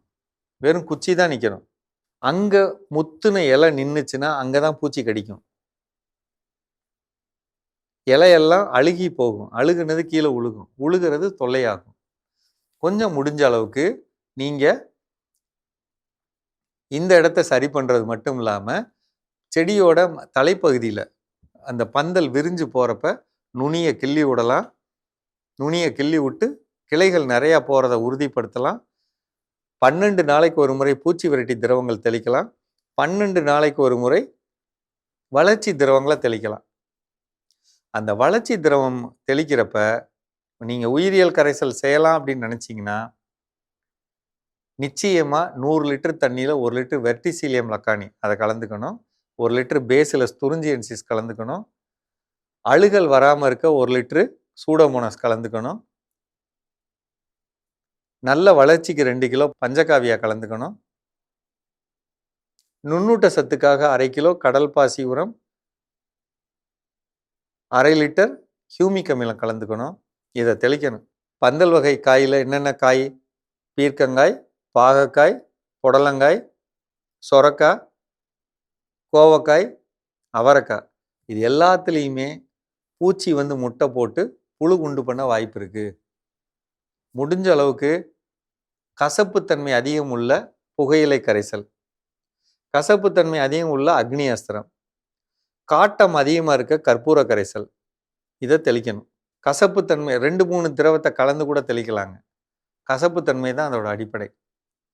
நீங்கள் தயாரித்தது நான் எல்லாம் கரெக்டாக தாங்க போட்டேன், நல்லா தான் நான் செஞ்சுருக்கேன் அப்படின்னு நீங்களாக சொல்லக்கூடாது. அது மூடியை போட்டு வச்சு நீங்கள் தயார் பண்ணியிருக்கணும். மூடியை திறந்தோம்னா மூக்கு கிட்டக்க வச்சோம்னா தலையை எடுக்கிற அளவுக்கு வாடை இருக்கணும். அப்படி இல்லைன்னா அந்த பூச்சிக்கு கேட்காது. அப்போ நம்ம அடித்த கணக்கு 1 லிட்டரு 60 ரூபா இன்னைக்கு ரேட்டு போகுதுங்க. 1 லிட்டரு 60 ரூபா ரேட்டு கொடுத்து ஒருத்தரை வச்சு ஆள் வச்சு அடிக்கிறோம். அப்படி அடிக்கிறப்ப அடிக்கிற பொருள் தெளிவு இல்லாமல் இருக்குன்னு வைங்களேன், நமக்கு பிரச்சனை அதிகமாகிடும். இதை மட்டும் மனசில் வச்சுக்கணும். கொஞ்சம் தரமான பொருளை தெளிக்கணும். சீரான இடைவெளியில் காலண்டரில் மார்க் பண்ணணும். 1ஆம் தேதினா அடுத்து 13ஆம் தேதி, 12 நாள் கழிச்சு 13, அது விட்டோம்னா 26, அப்படி ஒரு சீரான இடைவெளி வச்சு தெளிச்சிடணும். அப்படி தெளிச்சுக்கிட்டே இருந்தோம்னா பந்தல் காய்கறிகளில் நல்ல லாபம் எடுக்கலாம். கீழே தரைவெளியில் 200 லிட்டரில் 20 கிலோ அல்லது 15 கிலோ சுண்ணாம்பு கலந்துக்கணும். 1 கிலோ சாம்பல் கலந்துக்கலாம். அதிலே கலந்துக்கலாம் சாம்பல். ஹியூமிக் பவுடர் இருக்குன்னா 2 கிலோ கலந்துக்கலாம். வேம் இருந்தால் 2 கிலோ, இதெல்லாம் கலந்துக்கலாம். இதை எல்லா பயிருக்கும் பிரித்து ஊற்றி விடணும். 1 ஏக்கரில் ஏதாவது ஒரு நேரம் 15 நாளைக்கு ஒரு முறை இதை ஊற்றிக்கிட்டே வந்தோம்னாலே எந்த தொல்லையும் வராதுங்க. சாம்பல் சத்து, கால்சியம் சத்து குறைபாடு இருக்கிறப்ப தான் இந்த தொல்லைகள்லாம் வரும். இதை தயவுசெய்து புரிஞ்சுக்கங்க. புரிஞ்சாலே ஜெயிச்சிடலாம். சரிங்களா? மீண்டும் சந்திப்போம். சிறப்பான உழவும் உயரும் பகுதி நம்ம பார்த்தாச்சு. நாம இன்னைக்கு பேசிட்டு இருக்கோம் ராணுவ வீரர்கள். அவர்களிடமிருந்து அடுத்ததா என்ன வாழ்க்கை படத்தை நம்ம கத்துக்கணும்? நம்பிக்கை. அந்த ஒரு நம்பிக்கை அவங்க கிட்ட இருந்து கற்றுக்கொள்ள வேண்டும். இந்த நம்பிக்கை, அதாவது எல்லா போர்களுமே வெற்றில முடியுமா தோல்வியில முடியுமா தெரியாது. இந்த போரில் கலந்து கொள்கின்ற பொழுது நான் உயிரோடு திரும்பி வருவேனா இல்லையா தெரியாது. ஆனால் நம்பிக்கையோடு என்ன பண்ணுவாங்க, போவாங்க. நிச்சயமாக இதில் நான் வெற்றிடுவேன், நிச்சயமாக நான் திரும்பி வருவேன் அப்படிங்கிற ஒரு நம்பிக்கை. அந்த நம்பிக்கையை, அசைக்க முடியாத நம்பிக்கையை நம்ம என்ன பண்ணணும், அவங்க கிட்ட இருந்து கற்றுக்கொள்ள வேண்டும். ஏன்னா அப்படிப்பட்ட நம்பிக்கை தான் ஒரு வளமான எதிர்காலத்தை நமக்கு என்ன பண்ணும், உருவாக்கும். இன்னைக்கு வாழ்வில் சாதித்த சாதனையாளர்கள் எல்லோருமே என்னன்னா அப்படிப்பட்ட நம்பிக்கை என்ன பண்ணியிருந்தாங்க, வச்சிருந்தாங்க. ஸோ எல்லாம் சொல்லுவாங்க, ஒவ்வொரு தாமஸ் ஆல்வா எடிசனா இருக்கட்டும், ஐன்ஸ்டீனா இருக்கட்டும், எல்லாருமே என்ன அப்படின்னா பள்ளிகள்ல இருந்து துரத்தி அடிக்கப்பட்டவர்கள். படிக்கிறதுக்கே அவங்க செஞ்சிருக்காங்க. ஒருவேளை அவங்க அப்படியே முடங்கி போய் நம்பிக்கை இல்லாமல் நம்மளால ஒன்றும் முடியலையோ அப்படின்னு சொல்லி முடங்கி போயிருந்தாங்கன்னா இன்னைக்கு அவங்களை பற்றி நம்ம என்ன பண்ணிருக்க மாட்டோம், பேசியிருக்கவே மாட்டோம். ஸோ வாழ்க்கையில் இன்னைக்கு ஜெயிச்ச எல்லா சாதனையாளரும் ஏதோ ஒரு தருணத்தில் துரத்தி அடிக்கப்பட்டவர்கள். ஆனால் நம்பிக்கையோடு அவங்க இருந்ததுனால வளமான எதிர்காலத்தை என்ன பண்ணாங்க, உருவாக்குனாங்க. அப்போ அதுபோல நாமும் நம்பிக்கையோடு இருக்க இவர்களிடமிருந்து கற்றுக்கொள்ள வேண்டும். தொடர்ந்து பேசலாம். இப்ப அடுத்த பகுதி பார்க்கலாம்.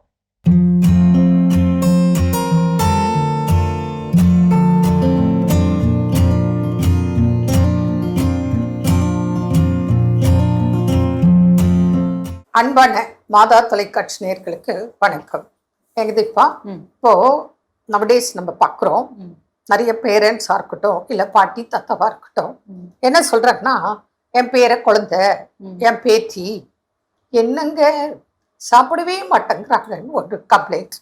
அல்லது எவ்வளோ சாப்பிட்டாலும் வெயிட்டே போட மாட்டேன்றாங்க, அண்டர் வெயிட்டாக இருக்கு அப்படின்னு சொல்லிட்டு ஒரு பெரிய கவலையா பேசுறாங்க.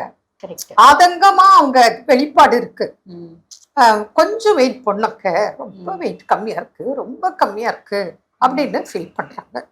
இவங்களுக்கு நம்ம இதுல ட்ரீட்மெண்ட் கொடுக்குறோம். இது என்ன காரணம், என்ன பண்ணணும் அவங்க அப்படிங்கிறது தான் இன்னைக்கு முக்கியமான டாபிக்கா நம்ம பேசுறோம். கண்டிப்பா கண்டிப்பா. பொதுவாக பாருங்க, இந்த ஓவர் வெயிட் இருக்கு அப்படின்னாலும் காம்ப்ளிகேஷன், அண்டர் வெயிட் இருக்கு அப்படின்னாலும் காம்ப்ளிகேஷன். இப்ப நிறைய பேர் வாண்டட்லி அண்டர் வெயிட் கொண்டு வந்துக்கிறாங்க. அவங்கள பத்தி இல்ல இந்த பதிவு. இந்த பதிவு உண்மையாவே எங்களுக்கு வெயிட் ஏற மாட்டேங்குது, பேரம் பேத்திலாம் மேடம் சொன்ன மாதிரி ரொம்ப ஒல்லியா இருக்காங்க, குழந்தைங்க ரொம்ப குறுகி இருக்குங்க அப்படின்றவங்களுக்கு தான் பாத்தீங்கன்னா இந்த பதிவு அப்படின்னு சொல்லலாம். இந்த அண்டர் வெயிட்டுக்கு என்ன காரணம்? ஃபர்ஸ்ட் விஷயம் பாருங்க, சின்ன பிள்ளைங்க இந்த மாதிரி ரொம்ப ஒல்லியா இருக்குங்க அப்படின்னா வார்ம்ஸ் இருக்கான்னு பார்க்கணும். புழு, குடல் பூச்சிகள் இருக்கு அப்படின்னா டிவார்மிங் முதல்ல பண்ணணும். ரெண்டாவது, குழந்தைங்களுக்கு அசிமிலேஷன் டிஃபெக்ட் அப்படிம்பாங்க. குழந்தைங்க நல்லா சாப்பிடும். இது பாருங்க, ஒரு 18 இயர்ஸ் வரைக்குமே, ஒரு 16 இயர்ஸ் 17 இயர்ஸ் கூட நல்லா சாப்பிடுவாங்க. ஆனா பாத்தீங்கன்னா அவங்க ஒல்லியாவே இருப்பாங்க. இதுக்கு குடல் உறிஞ்சும் தன்மை குடலுக்கு இருக்கா, அதுல ஏதாவது பிரச்சனை இருக்கா அப்படின்றது பார்க்கணும். மூணாவது பாத்தீங்கன்னா இன்க்ரீஸ்டு மெட்டபாலிசம். சாப்பிட்றது எல்லாமே சட்டு சட்டுன்னு ஜீரணம் ஆயிடும். மெட்டபாலிக் ரேட் இன்க்ரீஸ்டா இருக்கிறதுனால அவங்க பாத்தீங்கன்னா ஒல்லியாவே இருப்பாங்க. இந்த மாதிரி 3 காரணங்கள் இருக்கு. போஷாக்கான உணவு சாப்பிடாது, வெறும் வந்து பாத்தீங்கன்னா இந்த பேக்கெட் ஃபுட், டின்டு ஃபுட் சாப்பிடுறது, இதுவும் வந்து பாத்தீங்கன்னா வயிறு ஃபுல்லும் சாப்பிடுறதுல சாப்பாடே முழுசும் விட்டுருவாங்க, இது மட்டும் கொஞ்சம் கொஞ்சம் ஸ்நாக்ஸ் சாப்பிடுவாங்க. இது ஒரு காரணம். இல்ல ஸ்நாக்ஸ் மாத்திரம் சாப்பிடுற குழந்தைகளும் இருக்கு. ஆமா, சாப்பாடுன்னு அலர்ஜி, சாப்பிடவே அப்படியே இருக்கு. என்னமா அப்படிதான் என்னமா உங்களுக்கே தெரியுது இல்லம்மா, அந்த மாதிரி ஒரு காரணம். இது வந்து பாருங்க, இதே மாதிரி ரொம்ப ஒல்லியா இருக்காங்க பிள்ளைங்க, ஒரு அடலசன்ட் ஏஜ்ல இருக்காங்க அப்படின்னா நம்ம சில விஷயங்கள் கவனிக்கணும். அது என்ன அப்படின்னா, பிள்ளைங்க ஒரு 12 வயசுல இருந்து ஒரு 15 வயசுக்குள்ள ரொம்ப வந்து நல்லா சாப்பிடுறாங்க, எலும்பாவே இருக்காங்க அப்படின்னா குழந்தைங்களுக்கு சில பல ஹேபிட்ஸ், இந்த மாஸ்டர்பேட்டிங் ஹேபிட் மாதிரி இருக்கா அப்படின்றதும் நீங்க பார்க்கணும். தனியா பிள்ளைங்களை விடக்கூடாது. இதுக்கு மேல மேடம் கண்டினியூ பண்ணுவாங்க. அகமொத்தம் உங்க குழந்தைகள் வெயிட் போடணுங்கிறது உங்களோட ஆதங்கம். இப்போ இவங்க சொன்ன காரணங்கள் எல்லாம் நம்ம பார்க்குறோம். அவங்களோட ஃபுட் ஹேபிட்டு எல்லாம் பார்க்குறோம். சில குழந்தைகள் ரொம்ப ஆக்டிவாக இருக்கும், ஆனால் அண்டர் வெயிட்டாக இருக்கும். அப்போ நம்மளே சொல்லுவோம், இதெல்லாம் கவலைப்படாதீங்க, நல்லா ஆக்டிவாக இருக்கா, நல்லா படிக்கிறான், நல்லா ஞாபக சக்தி இருக்குது, எல்லா விஷயத்துலையும் ஓகே, வெயிட்டு தானே கொஞ்சம் குறைவாக இருக்குது, அது பண்ணிக்கலாம் அப்படிங்கிற போது அவங்களுக்கு நம்ம பூஸ்டர் கொடுக்குறோம். வெயிட் போடுறதுக்காக நிறைய மெடிசன்ஸ் இருக்குது கொடுக்குறோம். அது இல்லாமல் வீட்டில் நீங்கள் என்னென்ன செய்யணும் அப்படின்னு சொல்லி கொடுக்குறோம். இப்போ அந்த வகையில் பார்க்கும்போது நமக்கு நிறைய ஃப்ரூட்ஸ் வெஜிடபிள்ஸ்லாம் இருக்கு. இருந்தாலும் 1 or 2 நம்ம இதில் சொல்லலாம். இப்போ இந்த பனங்கிழங்கு இருக்கு இல்லையா, இது வந்து ஒரு அற்புதமான உணவே மருந்து. பல நோய்களுக்கு இது நல்லது. இப்போ நவடேஸ் இது பவுடர் கூட கிடைக்குது. ஏன்னா பனங்கிழங்குன்றது ஒரு சீசன்ல கிடைக்கக்கூடியது. அது கிடைக்கும் போது சாப்பிடலாம். அதிகமா சாப்பிட்டா சிலருக்கு அது பித்தம்னு சொல்லுவாங்க. ஆனா நீங்க அப்படி பயப்பட தேவையில்லை. சிலருக்கு அதுல நார் இருக்கும் நம்ம சாப்பிடும் போது. அதனால பெரியவங்க விரும்பி சாப்பிடுவாங்க, பலன் கருதி சாப்பிடுவாங்க. குழந்தைகள் கொஞ்சம் தான் சாப்பிடுவாங்க, அதுல நிறைய சின்ன சின்ன நார்கள் வரும். அப்ப குழந்தைகள் அவ்வளவு விரும்பி சாப்பிடாது. அது பவுடர் ஃபார்ம்ல எப்படி பண்றது அப்படின்னு இருக்கு. இல்ல ரெடிமேட் பவுடரும் விற்குது. இல்லைன்னா நீங்களே அது சீசன்ல வாங்கி பவுடரா செஞ்சுக்கலாம். செஞ்சுட்டு அதை வந்து நீங்க கஞ்சி மாதிரி பால்ல போட்டு காய்ச்சி, இப்போ ஹெல்த் மிக்ஸ் எல்லாம் கொடுக்குறோம் இல்லையா, அது போல நீங்க ஹெல்த் மிக்ஸ்ல இதையும் சேர்த்து கொடுக்கலாம். அடுத்தது பார்த்தீங்கன்னா இந்த ஸ்வீட் பொட்டேட்டோ, அதாவது சக்கரவள்ளிக்கிழங்கு. ஆமா, இதுல வந்து நார்மலா கிடைக்கிறது ஓகே, இதுல கொஞ்சம் டார்க் பிங்க் கலர்ல இருக்கும். அது வந்து ரொம்ப பெனிஃபிஷியல் இருக்கு. ஏன்னா அது மெடிசனல் வேல்யூ கூட. அதனால நீங்க அந்த ஸ்வீட் பொட்டேட்டோ ஆல்மோஸ்ட் டெய்லி குழந்தைங்களுக்கு ஸ்நாக்ஸ் மாதிரி கொடுக்கலாம், ஃபுட்டு மாதிரியும் கொடுக்கலாம். அதுலயுமே இப்போ வந்து நிறைய ஃபுட் ப்ராடக்ட்ஸ் வந்திருக்கு. அதுல எப்படின்னா அந்த ஸ்கின் ரிமூவ் பண்ணிட்டு அதை ஸ்லைஸ் பண்ணி உங்களுக்கு அது ட்ரை பண்ணி அதுக்கப்புறம் அது பவுடர் பண்ணி அந்த ப்ராசஸ்ல இப்போ பவுடரா கிடைக்குது. அது நீங்க எப்பவுமே வீட்டில் வாங்கி வச்சுக்கலாம். அதையும் நீங்க ஒரு மால்ட்டு மாதிரி ஒரு கஞ்சி இல்லை ஒரு சூப்புக்கு எல்லாத்துக்கும் நீங்க அது மிக்ஸ் பண்ணலாம். இல்லைன்னா நம்ம எல்லாம் அந்த சிறுதானியங்கள்லாம் காய வச்சு முளைக்கட்டி நட்ஸு சீட்ஸ் எல்லாம் வச்சிருக்கோம் இல்லையா, அதோட இதையும் சேர்த்து போட்டு நீங்க உணவாக எப்படி கொடுக்கணும் அப்படிங்கிறத நீங்க தெரிஞ்சுக்கிட்டு அடிஷ்னலாக இதெல்லாம் நீங்க கொடுக்கலாம். கொடுக்கும்போது எவ்ரி மந்த் உங்களுக்கு 1 or 2 kilos வெயிட் இன்க்ரீஸ் ஆகுறத நாங்கள் பார்த்துருக்கோம். நாங்களே அதுக்கு வந்து உங்களுக்கு ஹெல்த் கிரானியூல்ஸ்ன்னு நாங்கள் கொடுக்குறோம் அந்த வெயிட் போடுறதுக்காக. அது சின்னவங்களா இருக்கலாம், டீனேஜ் பிள்ளைகளுக்கு கூட அண்டர் வெயிட்டில் இருக்கிறவங்களுக்கு கொடுக்குறோம். அதே போல் ரொம்ப வீக்காக இருக்கிற பேஷண்ட்லேருந்து எல்லாரும் எடுத்துக்கலாம். அந்த ஹெல்த் கிரானியூல்ஸு சாப்பிட ரொம்ப நல்லாயிருக்கும். சும்மா வெறுமனே கூட சாப்பிடலாம், அல்லது மில்க்ல தண்ணியில கலந்து. இப்போ மில்க் சிலருக்கு பிடிக்கும், சிலருக்கு பிடிக்காது. தேங்காய் பால்ல கூட கலந்து சாப்பிடலாம், வாட்டர்ல கலந்து சாப்பிடலாம். அதனால இது ஒரு ஹெல்த் ட்ரிங்க் மாதிரி நீங்க அதை குழந்தைகளுக்கும் பெரியவங்களுக்கும் யாருக்கு வேணாலும் கொடுக்கலாம். அப்போ கிராஜுவலா வெயிட் இன்க்ரீஸ் ஆகும், அந்த வீக்னஸ் போக்கும். இந்த மாதிரி வழிமுறைகள் இருக்கு. அதனால அண்டர் வெயிட்டா இருக்கேன்னு கவலைப்படாதீங்க, தொடர்பு கொள்ளுங்க, பலன் அடிங்க. மீண்டும் நாளை சந்திப்போம். நன்றி. அன்னை மரியே வாழ்க. அருமையான நம்ம ஒரு வைத்தியம் பகுதி பார்த்துட்டோம். நிகழ்ச்சியோட நிறைவுக்கும் வந்தாச்சு. ஸோ இன்னைக்கு நாளில் நம்ம பேசிட்டு இருக்கிறோம் ராணுவ வீரர்களிடமிருந்து கற்றுக்கொள்ள வேண்டிய வாழ்க்கை பாடம் ஃபைனலாக என்ன? ஃபைனலாக அவங்க கிட்ட இருந்து என்ன கற்றுக்கணும்னா நன்றி உணர்வு அப்படின்ற ஒரு விஷயத்தை அவங்க கிட்ட இருந்து நம்ம கற்றுக்கணும் அப்படின்றாங்க. இப்போ ஒரு நாட்டுக்காக அவங்க வந்து போராடுறாங்க, ஆனால் எனக்கு இந்த நாடு பிடிக்கல, இந்த நாடு எனக்கு எதுவுமே செய்யலைன்னு சொல்லிட்டு அவங்க எதுவுமே நாட்டை வெறுக்கிறதே கிடையாது. இந்த நாட்டுக்காக நான் வந்து ஒரு சேவை செய்யறதுக்கு என்னை கூப்பிட்டுருக்காங்க இல்லையா, ஸோ அதுக்காகவே நன்றி அப்படின்னு சொல்லிட்டு ஒரு நன்றி உணர்வோடு அவங்களுக்கு கொடுத்த பணியே செஞ்சிருக்காங்க.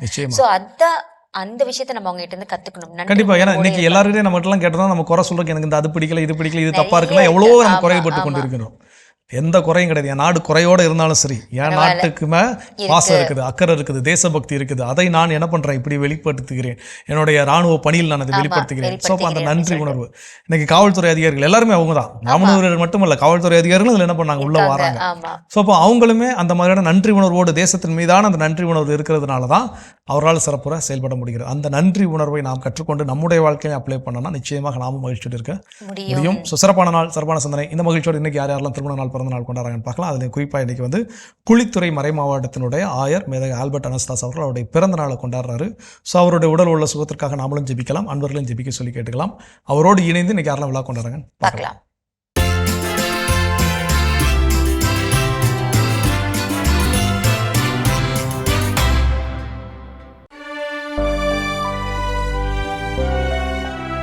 இன்று பிறந்தநாள் காணும் குழித்துறை மறைமாவட்டத்தின் மேதகு ஆயர் ஆல்பர்ட் அனஸ்தாஸ் அவர்களுக்கு நல்வாழ்த்துக்கள். பல்லாண்டு வாழ்ந்து போற்றும் அளவிற்கு இறையரசின் விழுமியங்களை கட்டி எழுப்பும் சிறந்த ஆயராக பணியாற்றிட மாதா தொலைக்காட்சியின் வாழ்த்துக்களும் ஜெபங்களும்.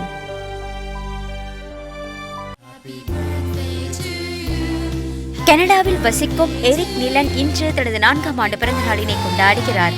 இவரை வாழ்த்துபவர்கள் அம்மா ஆனந்தி பிரிசில்லா, அப்பா பிரேம ஆனந்த், தாத்தாக்கள் கிறிஸ்டோபர், குமார், அம்மாச்சி கிறிஸ்டினா, பெரியம்மா ஆர்த்தி, சில்வியா, பெரியப்பா சாம்சன், அப்பாயி சாந்தி, அக்காக்கள் லியானா, ஜோனா, ஜஸ்னா, குடும்பத்தினர், உறவினர்கள் மற்றும் நண்பர்கள்.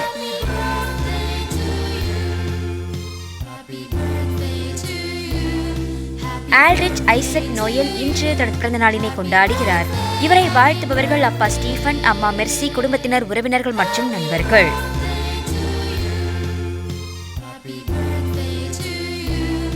டார்வின் இன்று தனது 9ஆம் ஆண்டு பிறந்த நாளினை கொண்டாடுகிறார்.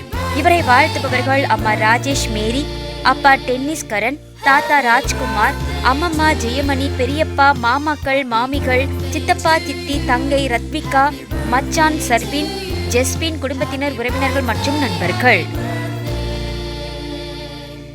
சிறப்பான விழா குளம்பகுதி நம்ம பார்த்தாச்சு. இன்றைக்கு பிறந்த நாள், திருமண நாள் கொண்டாடின எல்லாருக்கும் வாழ்த்துக்களை தெரிவித்துக் கொண்டு அவங்களுக்கான இறை ஆசிரம் காத்துட்டு இருக்கு, அதையும் பார்க்கலாம்.